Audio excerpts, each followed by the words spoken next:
नमस्ते दोस्तों, स्वागत है क्लब करियर इंस्टीट्यूट में आप सभी का।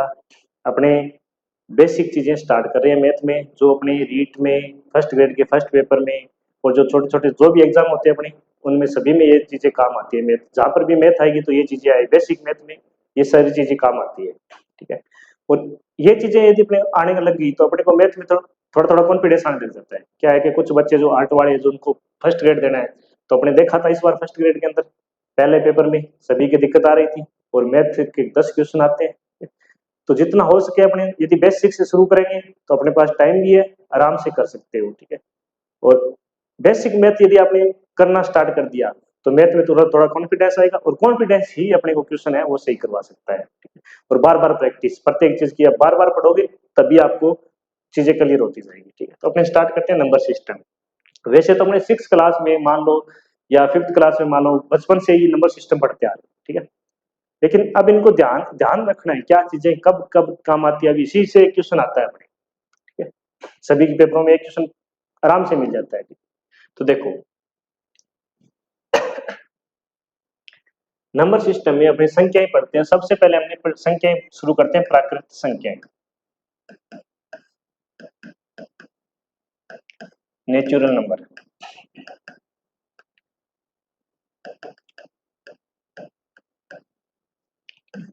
तो इसको अपने नेचुरल नंबर बोलते हैं, इसलिए कैपिटल एन से लिखते हैं, ठीक है? जहां पर भी प्राकृत संख्या लिखी हुई उसको अपने बड़े एन से लिखेंगे, ठीक है? कैपिटल एन से। तो नेचुरल नंबर यानी प्रकृति में जो हमें संख्याएं प्राप्त हुई, ठीक है? जैसे हम बचपन से सुनते आ रहे हैं, ठीक है? सभी ने सुना है कि जीरो की खोज की थी भारत में, ठीक है? तो जीरो की खोज की थी, इसका मतलब जीरो नहीं था, जीरो नहीं था, तो इसका मतलब संख्या कहां से शुरू हो रही थी? फिर वन से शुरू हो रही थी, ठीक है? वो अलग बातें हैं कि अपने बोलते हैं रावण के 10 सिर कैसे गिने फिर, ठीक है? तो उनको छोड़कर अपने यहाँ पर मैथ में ध्यान देते हैं, ठीक है? तो देखो, नेचुरल नंबर कहां से शुरू होगा? वन से। तो 1 2 3 4 से लेकर चलता जाएगा कहां तक? इन्फिनिटी तक। गिनते जाओ गिनते जाओ गिनते जाओ, ठीक है? अपरिमित संख्या होगी, ठीक है? तो नंबर सिस्टम अपने को ध्यान रखना है, प्राकृत संख्या कहां से शुरू होती है? तो एक से शुरू होती है। आपसे पूछे कि सबसे बड़ी प्राकृत संख्या कौन सी है, ठीक है? तो कुछ भी हो सकती है, नहीं पता, ठीक है? इन्फिनिटी कितनी बड़ी संख्या लिखते जाओ आप, ठीक है? अपने बचपन में मैथ स्टार्ट करते हैं तो काउंटिंग स्टार्ट करते हैं, वन से स्टार्ट करते हैं, तो आप अपने भी यही से स्टार्ट करनी है, ठीक है? तो आपसे पूछे कि प्राकृत संख्या, ठीक है? आपसे पूछे कि जीरो प्राकृत संख्या है क्या? तो नहीं है, ठीक है? प्राकृत संख्या वन से स्टार्ट होगी, तो सबसे छोटी प्राकृत संख्या कौन सी होगी? तो वन, ठीक है? अब उसके बाद में इंडिया वालों ने, हमारे विद्वानों ने, गणितज्ञों ने क्या किसकी खोज कर दी? शून्य की खोज कर दी। और जैसे शून्य की खोज की, हमारी संख्या क्या होगी? पूर्ण होगी। तो इसका मतलब क्या आ गया? ऐड हो गया जीरो, ठीक है? और ये तो हम पहले से पढ़ते आ रहे थे, जीरो और आ गया, तो जीरो के साथ में ये आने लग गई अब 1 2 3 4 5, ठीक है? इन्फिनिटी तक, ठीक है? जीरो और ऐड हो गया, तो प्राकृत संख्या में जीरो ऐड होते ही कौन सी संख्या होगी? पूर्ण संख्या। इनको होल नंबर या होल नंबर जो भी बोलते हैं, ठीक है? होल नंबर बोल दो या होल नंबर बोल दो, ठीक है? तो ये हो गया हमारे पास पूर्ण संख्या, यानी पूर्ण संख्या में क्या होगा? जीरो विद्यमान होगा, ठीक है? अब इसके बाद में ये पहली होगी, ये सेकंड, थर्ड, थर्ड में आ गई पूर्णांक संख्या,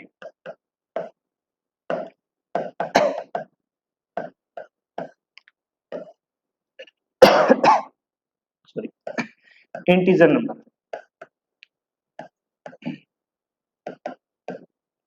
ठीक है? अब यहां से अपने पास मेन संख्या शुरू होती है, ठीक है? इंटीजर नंबर, इनको आई से भी लिख देते हैं और कभी कभी जेड से भी लिख देते हैं, ठीक है? Integer number. अब देखो, हमने देख लिया जीरो भी आ गया हमारे पास, ये सारी संख्या भी आ गई, लेकिन अभी तक माइनस वाली संख्या नहीं है, क्योंकि हम तो मैथ में -1 -2 -3 भी पढ़ते हैं, ठीक है? तो इन संख्याओं के आगे सिर्फ माइनस लग जाए, ठीक है? तो क्या हो जाएगी? पूर्णांक संख्या आ जाएगी। पूर्णांक का मतलब है पूर्ण अंक, उसमें अंक पूरा होना चाहिए, ना कि आधा। जैसे 2 है तो पूरा अंक है, लेकिन 2/3 कर दूंगा मैं, 1/2 कर दूंगा, 3/5 कर दे अपने, ठीक है? तो वो पूर्णांक नहीं है, भिन्न के रूप में बन गया। वो डिवाइड करेंगे तो अपने पूर्णांक नहीं आएगा वहां पर, ठीक है? जब पूर्णांक आता है तो उसी बोलते हैं अपने पूर्णांक, ठीक है? तो जो पूर्ण संख्या है उनके आगे अपने माइनस का निशान भी लगा देंगे और साथ में ये वाली आएगी, तो क्या होगी? पूर्णांक। पूर्णांक संख्या क्या होती है? माइनस इन्फिनिटी से प्लस इन्फिनिटी, तो अपने इसको क्या लिखते हैं, 0 +-1 +-2 +-3 इस तरह भी लिख सकते हैं इंफिनिटी तक, या फिर आप ऐसे लिख सकना तो ऐसे लिख दो -∞, -3 -2 -1 0 1 2 3 इस तरह इंफिनिटी तक, ठीक है, करली ब्रैकेट में, ठीक है। तो ये हमारे पास होती है पूर्णांक संख्या, ठीक है।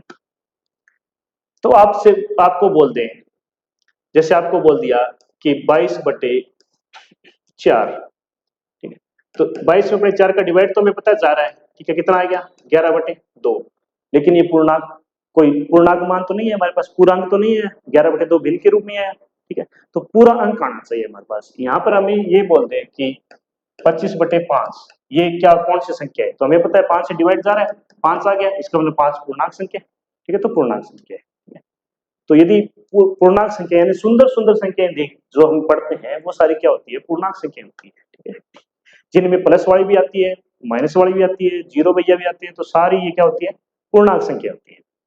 तो सबसे पहले हमने देखा प्राकृत संख्या, तो हम पहले जीरो की खोज हमें पता है हमने की है, तो उससे पहले क्या था 1 से स्टार्ट थी, तो 1 से लेकर इंफिनिटी तक, फिर जीरो की खोज कर दी, तो संख्या क्या कर दी हमने, पूर्ण कर दी, पूर्ण करते ही जीरो ऐड हो गया, जीरो के साथ में पीछे वाली जो चल रही थी वो तो चलती जाएगी, ठीक है।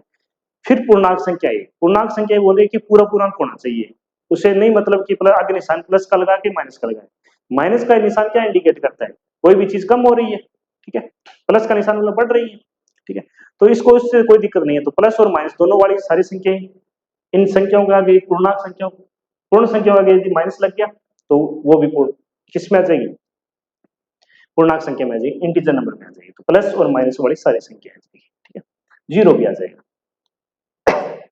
इसको आई से या जेड से लिखते हैं अपने, ठीक है।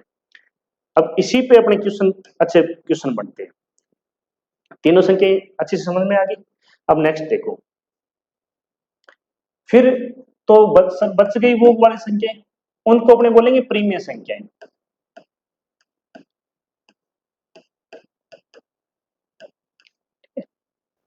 इसमें क्या आता है फिर, तो हमने तो पढ़ ली प्लस वाली भी पढ़ ली, माइनस वाली भी पढ़ ली, ठीक है।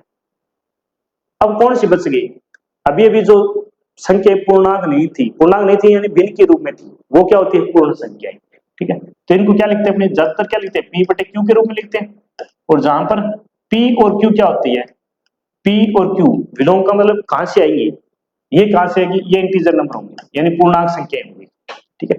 जो भी हमने अभी भी पूर्णांक संख्या पढ़ी प्लस माइनस वाली, उनमें से कोई भी दो संख्या ले लो, वो P और Q भी, लेकिन नीचे वाली संख्या वो जीरो नहीं होनी चाहिए, तो Q not equal to zero, ठीक है।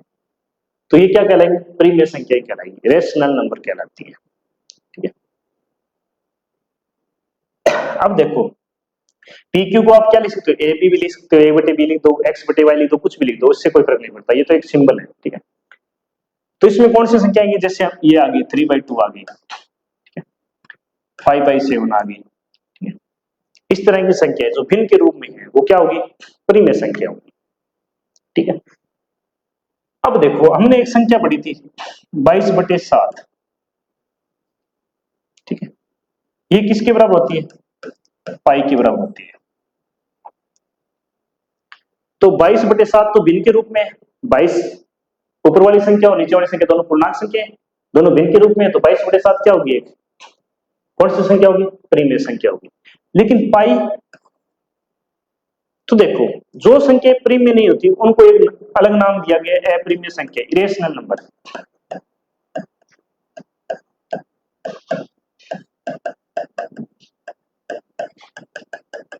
इरेशनल नंबर, ठीक है। ये तो वैसे तो अपने क्या करते हैं, जो संख्या प्रीमिय नहीं है वो अप्रीमिय संख्या है, तो प्रीमिय कौन सी नहीं है, तो पाई हो गई, ठीक है। इनको वैसे लिखते हैं अशांत एवं अनावर्ती,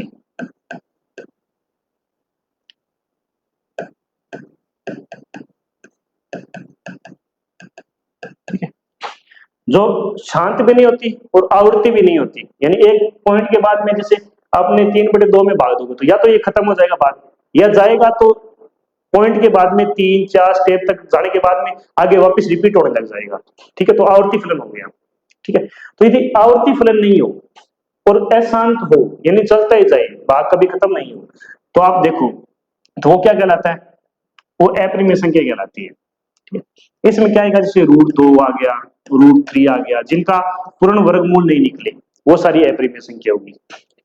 जैसे आपके पास पाई आ गया, तो पाई भी क्या है, एक अपरिमेय संख्या है, लेकिन 22/7 क्या है, एक परिमेय संख्या है। तो सर ये तो दोनों सेम होती है। ठीक है, हम तो पाई का मान ही 22/7 रखते हैं, लेकिन ये सेम नहीं होती, ये लगभग सेम होती है, एग्जैक्ट इक्वल नहीं लिख सकते अपने इसको।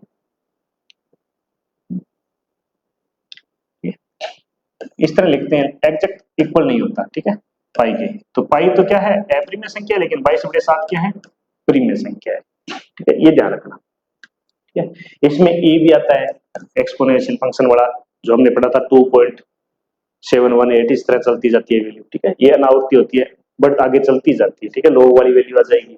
ठीक है, और ज्यादातर ये वाली वैल्यू जिनका पूर्ण वर्गमूल ना निकले। ठीक है, अब यहां से अच्छे अच्छे बड़े बड़े सुंदर सुंदर क्वेश्चन बनने स्टार्ट हो जाते हैं।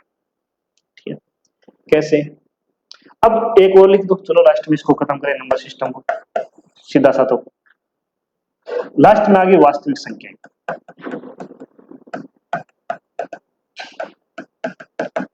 यानी रियल नंबर। ठीक है, इसको कैसे लिखेंगे, आर से लिखेंगे। ठीक है, तो ये क्या होगी, वास्तविक संख्या। इसमें सारी संख्या आ जाती है। ठीक है, क्या आएगी, सारी संख्या आ जाएगी। वो संख्या क्या कहलाती है, वास्तविक संख्या। ऊपर वाली जो भी पढ़ी है ना, उन सभी को मिलाकर एक बोरे में बंद कर दे, तो सारी क्या है, वास्तविक संख्या है। वास्तविक आपसे पूछे कि पाई क्या है, तो वास्तविक संख्या। 22/7 क्या है, वास्तविक संख्या। 0 क्या है, वास्तविक संख्या। माइनस का 2/7 क्या है, वास्तविक संख्या। ठीक है, तो वास्तविक संख्या सभी होती है, जो भी संख्या है वो वास्तविक होती है। ठीक है, जब तक अनरूट के अंदर माइनस ना आए। ठीक है, यदि अनरूट के अंदर माइनस का साइन नहीं है, तब तक सारी वास्तविक संख्या है। हमें ये नहीं पढ़ना है अभी। ठीक है, ये कॉम्प्लेक्स नंबर हो जाता है, फिर लो लास्ट नंबर होता है। ठीक है, तो हमें सिर्फ वास्तविक संख्या तक ही पढ़ना है। अब यहां से अच्छे अच्छे क्वेश्चन बनने स्टार्ट हो जाते हैं। ठीक है? को देखो,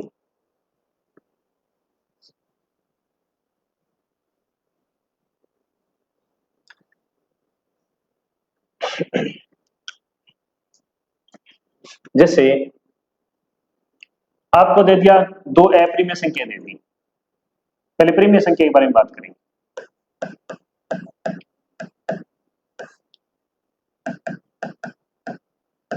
अपरिमेय संख्या में अपनी परिमेय संख्या जोड़ेंगे या घटाएंगे, तो हमारे पास क्या रिजल्ट आएगा। तो परिमेय संख्या कोई भी ले लो जो भिन्न के रूप में हो, जैसे 2/7 ले लिया। ठीक है, कोई बड़ी संख्या ले लो।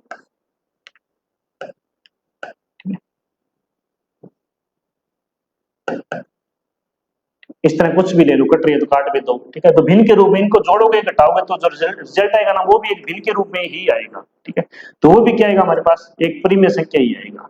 तो दो परिमेय संख्याओं का योग करें या घटाव करें, तो वो भी हमें क्या प्राप्त होगा, एक परिमेय संख्या ही प्राप्त होगा। ठीक है, दो परिमेय संख्या को जोड़े या घटाएं तो हमें एक परिमेय संख्या ही मिलती है।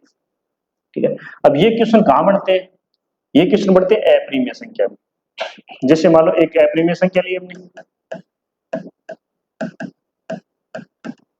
दूसरी भी अपरिमेय संख्या ले ली।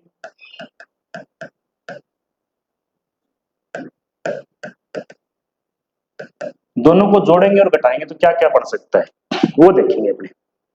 ठीक है, जैसे देखो √2 ले लिया हमने। अब √2 में कोई दूसरी अपरिमेय संख्या क्या ले ली, √3 ले ली। ठीक है, दोनों को जोड़ेंगे तो क्या प्राप्त होगा, तो क्या प्राप्त होगा, दोनों अपरिमेय संख्या, इनको जोड़ ही नहीं सकते। यदि अपने ये ले, जैसे √2 प्लस में 3√2, एक बार चलो प्लस लेने दो अपने, तो हमें पता है इन दोनों में कुछ कॉमन आ रहा है, एक जैसी चीजें होती है वो कॉमन आती है। तो √2 बार आ गया, √2 बार आ गया, तो यहाँ क्या बच गया, एक, प्लस में यहाँ क्या बच गया, 3। तो हमारे पास क्या हो गया, √2, 3 और 1 कितना होता है, 4। तो क्या हो गया, 4√2। ठीक है, तो ध्यान से देखें, दो परिमेय संख्या अपरिमेय संख्या को हमने ऐड किया। ठीक है, तो हमारे पास क्या है, 4 तो कोई संख्या है, कोई दिक्कत नहीं है, लेकिन √2 क्या है, √2 तो अपरिमेय है। तो दो अपरिमेय संख्याओं का योग करें या इनका अंतर करें तो हमें क्या प्राप्त होती है, एक, पहले योग योग देखो, सॉरी, योग करेंगे तो क्या प्राप्त होगी, एक अप्रिमेय संख्या प्राप्त होगी। ठीक है, अंतर करें तो दो भिन्न भिन्न होनी चाहिए, सेम संख्या ले ली, मान लो √2 ले लिया और √2 में से माइनस √2 ही कर दिया तो कितना आ गया, 0 आ गया फिर तो। ठीक है, सेम संख्या होगी तो वो तो माइनस करेंगे तो 0 आ जाएगा, लेकिन यदि अलग अलग संख्याएं हो, जैसे ये कर लो मान लो, ठीक है, तो क्या बचेगा, √2, एक √2 है, ये 3 √2 है, या फिर इसको इस तरह लिख दो 2√2, ये 2√2 है, ये माइनस का 3√2 है, तो माइनस का क्या बच गया, √2 बच गया। तो माइनस में अंदर वापस क्या बच रहा है, दो अप्रिमेय संख्या को ऐड कर रहे हैं या सब्ट्रैक्ट कर रहे हैं। ठीक है, प्लस करें या माइनस करें तो क्या बढ़ती है हमारे पास, एक अप्रिमेय संख्या ही मिलती है। ठीक है, तो ये क्वेश्चन इस तरह आता है, दो अप्रिमेय संख्याओं का योग होता है, प्रिमेय संख्या, अप्रिमेय संख्या, पूर्णांक संख्या, ठीक है, इस तरह। तो दो अप्रिमेय संख्याओं का योग और उनका अंतर यानी व्यंकलन, वो भी क्या होता है, एक अप्रिमेय संख्या होता है। मल्टीप्लाई करें दो अप्रिमेय संख्याओं को, जैसे देखो √2 को हमने मान लो √3 से मल्टीप्लाई किया, ठीक है, तो अंदर वाली संख्या मल्टीप्लाई में हो जाती है, ये रूट ऊपर लग जाता है तो √6 आ गया, ये भी अप्रिमेय, ये भी अप्रिमेय, तो अप्रिमेय आ गई। अब देखो √3 को मैंने √3 से मल्टीप्लाई किया तो कितना आ गया, √9, और हम जानते हैं √9 का मान कितना होता है, 3 होता है, तो 3 तो अप्रिमेय है क्या, 3 तो पूर्णांक संख्या है। तो यदि दो अप्रिमेय संख्याओं का मल्टीप्लाई करते हो तो आवश्यक नहीं है कि वो अप्रिमेय ही आए, तो दो अप्रिमेय संख्याओं का गुणन है वो अप्रिमेय होना आवश्यक नहीं है, हो भी सकता है और आवश्यक नहीं है, लेकिन ठीक है, नहीं भी हो सकता। ठीक है, जैसे अपने मान लो अलग अलग ले, ठीक है, जैसे एक संख्या ले ली हमने √5 ले ली, दूसरी संख्या हम क्या लें, जैसे 2√5 ले लिया, ठीक है, दोनों वैसे संख्या तो अलग अलग है, तो रूट वाला होगा रूट वाले के साथ मल्टीप्लाई होगा, तो √5 का √5 के साथ होगा तो √25, तो 2√25, तो कितना हो गया, 5 आ गया, इंटू में 5 × 2 कितना 10, तो क्या आ गई, एक प्रीमिय संख्या आ गई या फिर पूर्णांक संख्या आ गई। ठीक है, तो दो प्रीमिय संख्याओं का अप्रीमिय संख्याओं का गुणन है वो अप्रीमिय होना आवश्यक नहीं है। ठीक है, इसी तरह डिवाइड में भी होता है, डिवाइड करें तो जैसे मान लो √15 में √5 का डिवाइड करेंगे, ठीक है, तो 15 को क्या लिख सकते हैं अपने, 3 × 5 लिख सकते हैं। अब रूट को अलग अलग भी कर सकते हैं, जैसे हमने दो रूट वाली संख्या थे उनको गुणा किया था, उसी तरह अलग अलग भी कर सकते हैं, तो √3 इंटू में √5 अपॉन में √5, तो √5 से √5 कैंसिल हो गया, क्या आ गया, √3 आ गया। तो दो अप्रिमेय संख्याओं का डिवाइड किया तो अप्रिमेय संख्या आ गई। अब यदि मैं लिखूं जैसे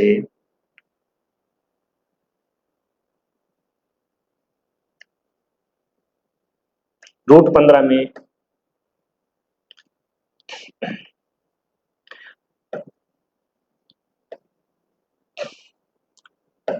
√27 है, ठीक है, मैं √3 का डिवाइड लगाएंगे, ठीक है, दोनों अप्रिमेय संख्या है। ठीक है, तो अब √27 को क्या लिख सकते हैं अपने, 9 इंटू में 3 लिख सकते हैं, नीचे भी √3, अब रूट को अलग अलग करेंगे तो √9 इंटू में √3 अपॉन में √3, तो √3 से √3 कैंसिल, क्या बच गया, √9 बच गया, और √9 का क्या होता है, 3 होता है, क्या आई, एक पूर्णांक संख्या। तो दो अप्रिमेय संख्याएं थी, उनका हमने योग किया और अंतर किया, ठीक है, तो अप्रिमेय मिली, लेकिन उनका गुणा किया और डिवाइड किया तो वो अप्रिमेय होनी आवश्यक नहीं है। ठीक है, वो कोई पूर्णांक संख्या भी हो सकती है, वो परिमेय संख्या भी हो सकती है। ठीक है, तो अप्रिमेय संख्याओं का गुणा और भाग अप्रिमेय होना आवश्यक नहीं है। ठीक है, तो ये एक बार आप इन नंबर सिस्टमों को माइंड में क्रम से आप अच्छे से सेट कर लो। ठीक है, उसके बाद में नंबर वाले क्वेश्चन होंगे वो कर पाओगे आप, यदि ये सेट नहीं हुए तो नंबर सिस्टम वाले क्वेश्चन नहीं हो पाएंगे। ठीक है, सिंपल से सिर्फ 6 तो नंबर है। ठीक है, सिस्टम में अब आराम से चलो क्रम क्रम से, जैसे पहले प्राकृत संख्या तो 1 से शुरू होगी, फिर 0 की खोज कर दी हमने तो 0 से शुरू होगी, पूर्ण संख्या होगी, फिर पूर्णांक संख्या में सारे पूर्ण होना चाहिए, प्लस के होना चाहिए, माइनस के उससे कोई दिक्कत नहीं है, तो माइनस वाली भी आ गई, ठीक है। सारी आ गई, अब कौन सी बच गई, भिन्न वाली बच गई। भिन्न वाली बच गई तो भिन्न में क्या होती है, अप्रिमेय, उनको क्या बोलते हैं, प्रिमेय संख्या बोलते हैं, जो p बटे q के रूप में लिखी जाती है। तो भिन्न वाली सारी संख्याएं आ गई, वो प्रिमेय में। अब वो संख्याएं जो अनरूट के अंदर है उनका पूर्ण वर्गमूल नहीं निकलता, जैसे √2, √3, √17 लिख दो, ठीक है, ठीक है, पाई हो गया, ठीक है, तो इनको क्या बोल देंगे, अप्रिमेय संख्या बोलते हैं। जो प्रिमेय नहीं है बची वो अप्रिमेय होगी। उसके बाद में जो भी संख्या थी वो सारी अपने इन सभी संख्याओं मिलाकर क्या बोल देंगे, वास्तविक संख्या। जैसे सभी अपने परिवार में अलग अलग होते हैं, वैसे तो मम्मी पापा चाचा ताऊ काका जो भी भाई है, लेकिन सभी को मिलाकर क्या बोलते हैं, परिवार। उसी तरह सभी संख्या को मिलाकर क्या बोल देंगे, वास्तविक संख्या बोल देंगे, ठीक है। उसके अंदर ये सारी संख्या आ जाएगी। धन्यवाद, आगे अपने नेक्स्ट क्लास में करेंगे।